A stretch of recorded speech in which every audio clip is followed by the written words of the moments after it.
Pictiúr iwwer a hain. Bert atá sa phictiúr an seo, drithard agus drithór, Stacey agus Macker an tanam atá orthú. Tá grúi gomh na mértaciú agus tá siad ag cathbh a néad a scoile. Tá siad ag cathbh gansaí, léine agus caravat strígach. Tá sé a cuaig a clog maidin agus tá siad ag déanamh a gcuid obervaile.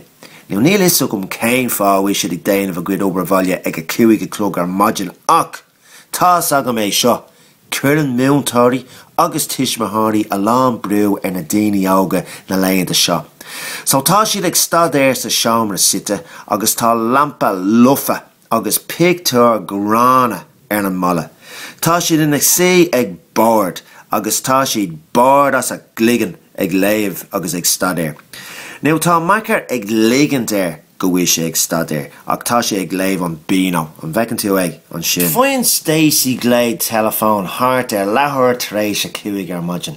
In anam dé, cé a gcuireann gléig duine ag an tam sin den maidin. Well, freagraíonn Stacey an phone. Féic an méid smidiú atáí. Tusaíonn Stacey ag cointas a cáráil in a cara. Now gcuireann Macker an leabhar a bhí á léamh ag Stacey. Féic an Stacey ansásta ar fad. Tá lipstick púrar agus paint irtí agus tá si ansásta lei hain.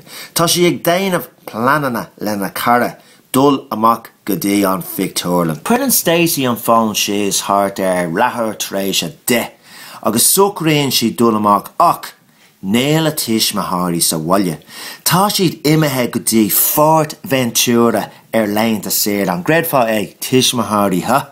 Scríban ifa riomhhuis chuig a bháthair míú an scéal go bhfuil si ag stadéir go dtéann an lá ar fad agus ní déanann si foic faoin phictiúrlann.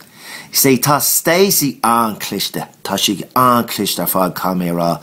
Tá Stacey os cá an riomhre agus tá an méire an méirclár. Féic na méire tácí, an foca tú lámh a comá sin riomh a cholíonn. Tá na lámha sin go háling nach bhfuil tá siad mar láidir, cúhaach agus cinálta. Srisin Stacey, Macker agus a cara céilí an phictiúrlann.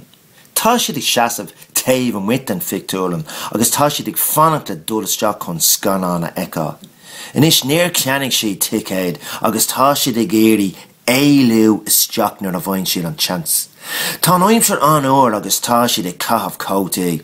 Inis, tá na cótaí atá cabhaigh na cholíní go háling ach féic an gcóta atá ag cabhah Macker in anam dé ní leon stílaige agus nábí a coin faoin stíl grúige sin atá ir. Tá si go súla Spock ar Star Trek.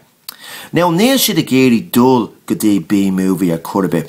Tá siad just ag géirí guristeach séir an aisce go dtí phictiúr éig an deile.